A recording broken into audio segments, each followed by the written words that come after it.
But Swami Vivekananda's mission to the world was not yet finished. An arduous task was awaiting him in his beloved motherland. The Indian work had to be organized before he could bid farewell to his earth. He left England on 16th December 1896 and traveled overland for the port of departure at Naples. The party headed directly for Milan, passing through Dover, Kalas, and Mount Cenis. The Swami enjoyed the railroad journey and entertained his companions, the Seviers, with his stimulating conversation. But a part of his mind was drawn to India. He said to the Seviers, "Now I have but one thought, and that is India. I am looking forward to India." On the eve of his departure from London, an English friend had asked him, "Swami, how will you like your motherland after 3 years' experience in the luxurious and powerful West?" His significant reply was, "India I loved before I came away. Now the very dust of India has become holy to me. The very air is now holy to me. It is the Holy Land, the place of pilgrimage." Often the Swami said that the West was the karma bhumi, the land of action, where through selfless work a man purified his heart. And India was the punya bhumi, the land of holiness, where the pure in heart communed with God. In Milan, the Swami was much impressed by the great cathedral and by Leonardo's Last Supper. Pisa with the leaning tower and Florence with its magnificent achievements in art immensely delighted him. But the peak of his happiness was reserved for Rome, where he spent Christmas week. Many things were reminded him of India there. The tonsure of the priests, the incense, the music, the various ceremonies of the Catholic Church, and the Holy Sacrament.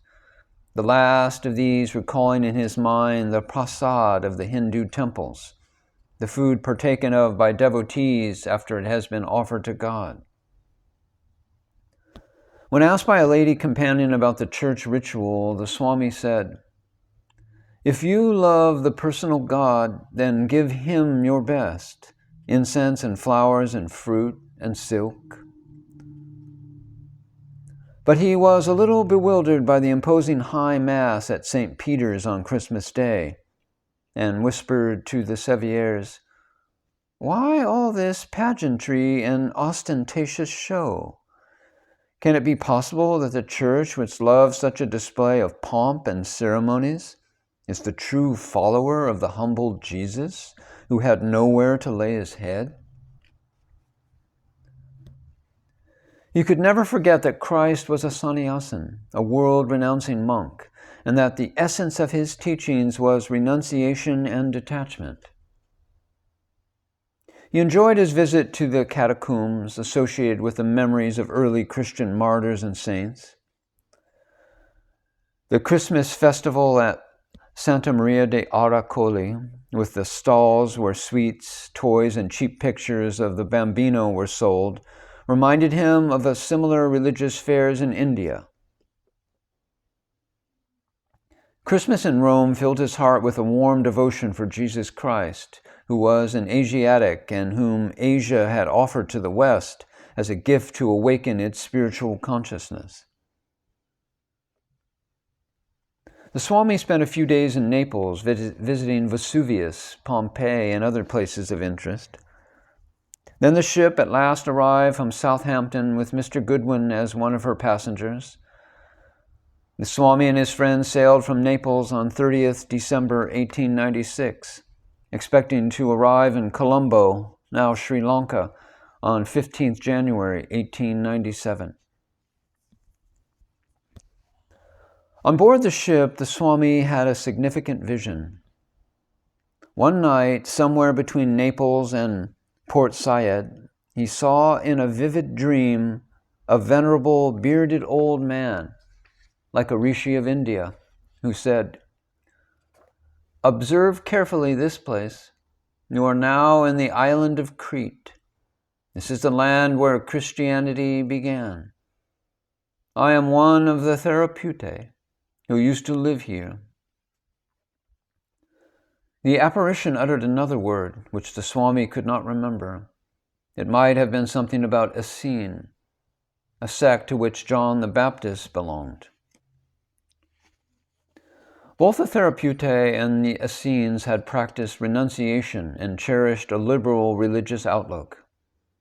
According to some scholars, the word Therapeutae may be derived from the Buddhist word Therapeuta, and meaning the sons or disciples of the Theras, or elders, the superiors among the Buddhist monks.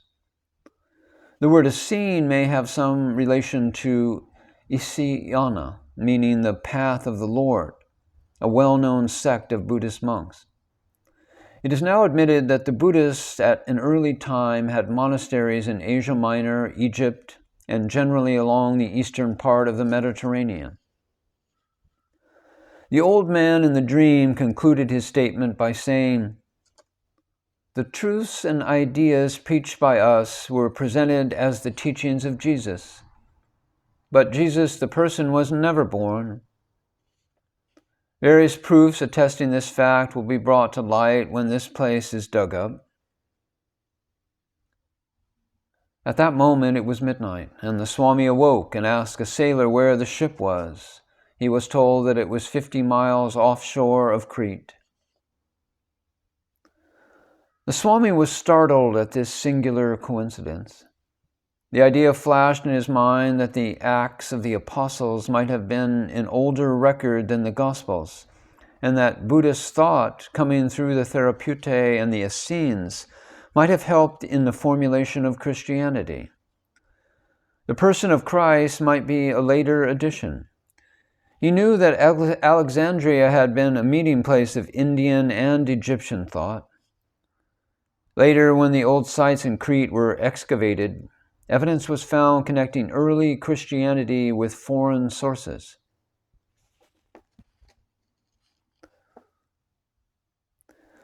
But Swami Vivekananda never refused to accept the historical Christ. Like Krishna, Christ also has been revealed in the spiritual experiences of many saints. That for Vivekananda conferred upon him a reality which was more real than historical realities. While traveling in Switzerland, the Swami one day plucked some wildflowers and asked Mrs. Sevier to offer them at the feet of the Virgin in a little chapel in the mountains, with the remark, "She too is the mother." One of his disciples another day gave him a picture of the Sistine Madonna to bless, but he refused in all humility, and piously touching the feet of the child said, "I would have washed his feet, not with my tears, but with my heart's blood." It may be remembered that the monastic order of Ramakrishna was started on Christmas Eve. During the 2 weeks' voyage, Swami Vivekananda had ample time to reflect on the experiences of his 3 years in the Western world. His mind was filled with memories of sweet friendship, unflinching devotion, and warm appreciation from both sides of the Atlantic. 3 years before, he had come to America, unknown and penniless, and was regarded somewhat as a curiosity from the glamorous and inscrutable East. Now he was returning to his native land, a hero and prophet worshipped by hundreds and admired by thousands. Guided by the finger of God, he had gone to Chicago. In the New World, he had seen life at its best and its worst. He found there a society based on the ideals of equality, justice, and freedom, where a man, in the sad contrast with India, was given every opportunity to develop his potentialities. There, the common people had reached a high standard of living and enjoyed their well-earned prosperity in a way unimaginable in any other part of the world. The American mind was alert, inquisitive, daring, receptive, and endowed with a rare ethical sensitivity. He saw in America, in her men and women of letters, wealth, and position, sparks of spirituality which kindled at the touch of his magic words. He was impressed to see the generous confidence and richness of heart manifested through the pure and candid souls who gave themselves to him once they had recognized him as a trustworthy spiritual guide. They became his noble friends and slaves of love, and did not shrink from the highest sacrifice to help in the fulfillment of his mission. But withal, the Swami saw the vulgarity, garishness, greed, lust for power, and sensuality among this vast country's heterogeneous elements. People had been swept off their feet by the newly acquired prosperity created with the aid of science, technology, and human ingenuity. They often appeared to him naive and noisy, and he may have wondered if this new nation, the enfant terrible, the last hope of Western culture, and also the source of potential fear for the rest of the world, would measure up to the expectations of its founding fathers and act as the big brother of the world, sharing with all the material amenities of life. America had given him the first recognition, and he was aware of it. In America, he had started the work of Vedanta in an organized form, and he hoped America would be the spiritual bridge between the East and the West. Though his scholarly and conservative mind often felt at home among the intellectuals of England and Germany, yet to America his heart was devoted. The monuments of the Western culture no doubt fascinated him, but as he wrote to Mary Hale from London in May of 1896, "I love the Yankee land. I like to see new things. I do not care a fig to loaf about old ruins and mope a life out about old histories and keep sighing about the ancients. I have too much vigor in my blood for that. In America is the place, the people, the opportunity for everything new. I have become horribly radical." In that same letter, he wrote also that he wished he could infuse some of the American spirit into India, into that awful mass of conservative jellyfish, and then throw overboard all old associations and start a new thing, entirely new and simple, strong, new and fresh as the firstborn baby.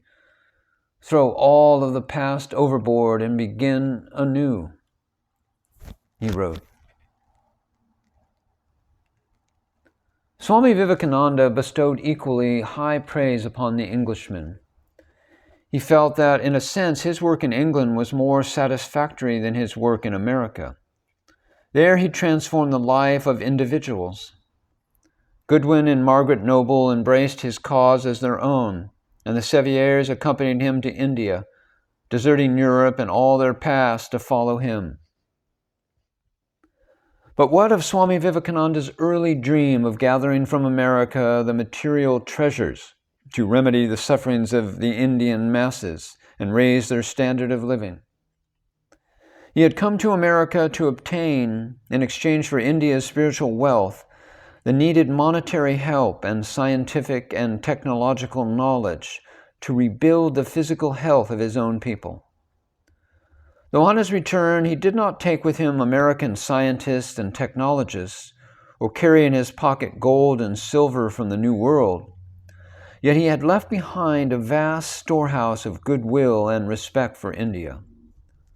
He had been India's first spiritual ambassador to America, India's herald, who, remembering the dignity of the royal land whence he had come, had spoken in her name and delivered her message with appropriate dignity. The full effect of this contact will be known only in years to come, but a beginning can be seen even now, half a century after Swami Vivekananda's visit to America. India has gained her freedom from British rule. When she has thus obtained facilities to arrange her national affairs in her own way, India sent thousands of students to the New World to acquire advanced knowledge in the physical sciences and technology. Further, American money is now being spent to improve the material condition of the Indian masses. This in the 1940s. Thus, it appears that, after all, Swami Vivekananda was not a mere visionary, but had an insight into the shape of things to come. The immediate task before him, the Swami felt, was to work for India's regeneration from within the country itself. India could be liberated by her own efforts alone. But he was carrying from the West a priceless asset to help him in his Herculean task. The West had given him an authority which it appears he did not have before in the land of his birth. He had been successful in planting the seeds of India's spiritual ideas in the very heart of the English-speaking world, in New York and London. Did he know then that within a half-century these ideas would be broadcast over the Western world and earn its respect for his motherland? Though he had come to America as a giver, he was now, in a sense, going back to India as a gift from the New World.